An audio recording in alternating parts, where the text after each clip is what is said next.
नमस्ते मेरे प्यारे दोस्तों, आज मैं आपको सुनाऊंगी पंचतंत्र की कहानी गजराज और मूषकराज। दोस्तों, प्राचीन काल में एक नदी के किनारे बसा नगर व्यापार का केंद्र था।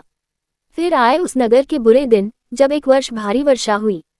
नदी ने अपना रास्ता बदल दिया, लोगों के लिए पीने का पानी न रहा और देखते ही देखते नगर वीरान हो गया। अब वह जगह केवल चूहों के लायक रह गई। चारों ओर चूहे ही चूहे नजर आने लगे।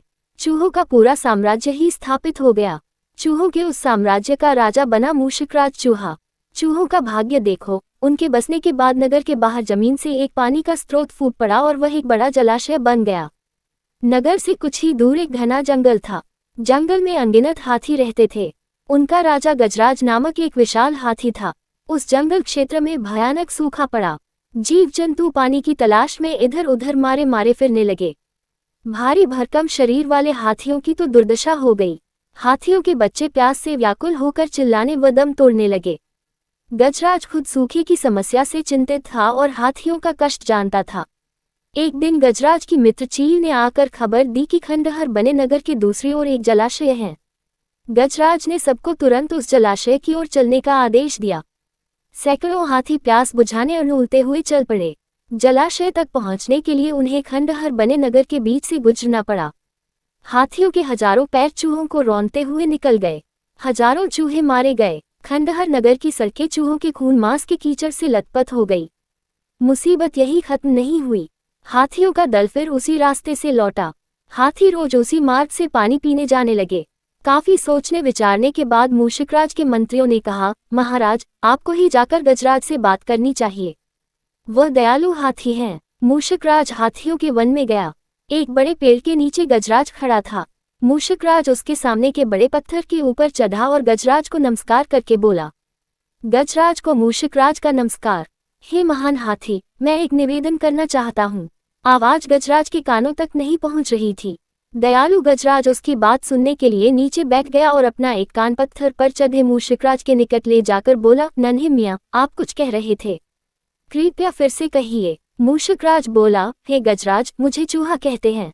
हम बड़ी संख्या में खंडहर बनी नगरी में रहते हैं। मैं उनका मूषकराज हूँ। आपके हाथी रोज जलाशय तक जाने के लिए नगरी के बीच से गुजरते हैं। हर बार उनके पैरों तले कुचले जाकर हजारों चूहे मरते हैं। यह मूषक संहार बंद न हुआ तो हम नष्ट हो जाएंगे। गजराज ने दुख भरे स्वर में कहा, मूषकराज, आपकी बात सुन मुझे बहुत शौक हुआ। हमें ज्ञान ही नहीं था कि हम इतना अनर्थ कर रहे हैं। हम नया रास्ता ढूंढ लेंगे। मूषकराज कृतज्ञता भरे स्वर में बोला, गजराज, आपने मुझ जैसे छोटे जीव की बात ध्यान से सुनी। आपका धन्यवाद। गजराज, कभी हमारी जरूरत पड़े तो याद जरूर कीजिएगा। गजराज ने सोचा कि यह नन्हा जीव हमारे किसी काम क्या आएगा, सो उसने केवल मुस्कुराकर मूषकराज को विदा किया। कुछ दिन बाद पड़ोसी देश के राजा ने सेना को मजबूत बनाने के लिए उसमें हाथी शामिल करने का निर्णय लिया। राजा के लोग हाथी पकड़ने आए। जंगल में आकर वे चुपचाप कई प्रकार के जाल बिछाकर चले जाते हैं। सैकड़ों हाथी पकड़ लिए गए। एक रात हाथियों के पकड़े जाने से चिंतित गजराज जंगल में घूम रहे थे कि उनका पैर सूखी पत्तियों के नीचे छल से दबाकर रखे रस्सी के फंदे में फंस जाता है। जैसे ही गजराज ने पैर आगे बढ़ाया, रस्सा कस गया। रस्से का दूसरा सिरा एक पेड़ के मोटे तने से मजबूती से बंधा था। गजराज चिंघाड़ने लगा। उसने अपने सेवकों को पुकारा, लेकिन कोई नहीं आया। कौन फंदे में फंसे हाथी के निकट आएगा? एक युवा जंगली भैंसा गजराज का बहुत आदर करता था। जब वह भैंसा छोटा था तो एक बार वह एक गड्ढे में जा गिरा था। उसकी चिल्लाहट सुनकर गजराज ने उसकी जान बचाई थी। चिंगार सुनकर वह दौड़ा और फंदे में फंसे गजराज के पास पहुंचा। गजराज की हालत देख उसे बहुत धक्का लगा। वह चीखा, ये कैसा अन्याय है? गजराज, बताए क्या करूं? मैं आपको छुड़ाने के लिए अपनी जान भी दे सकता हूं। गजराज बोले, बेटा, तुम बस दौड़कर खंडहर नगरी जाओ और चूहों के राजा मूषकराजा को सारा हाल बताना।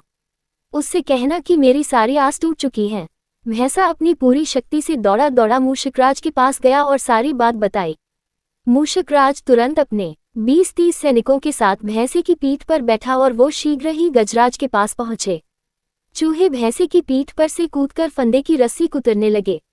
कुछ ही देर में फंदे की रस्सी कट गई व गजराज आजाद हो गए। सीखा, आपसी सद्भाव व प्रेम सदा एक दूसरे के कष्टों को हल लेते हैं। धन्यवाद दोस्तों। वीडियो को लाइक करें और अपनी राय कमेंट बॉक्स में जरूर दें और हाँ, चैनल को सब्सक्राइब भी कर लें ताकि आपको हमारे सारे अपडेट्स मिलते रहें।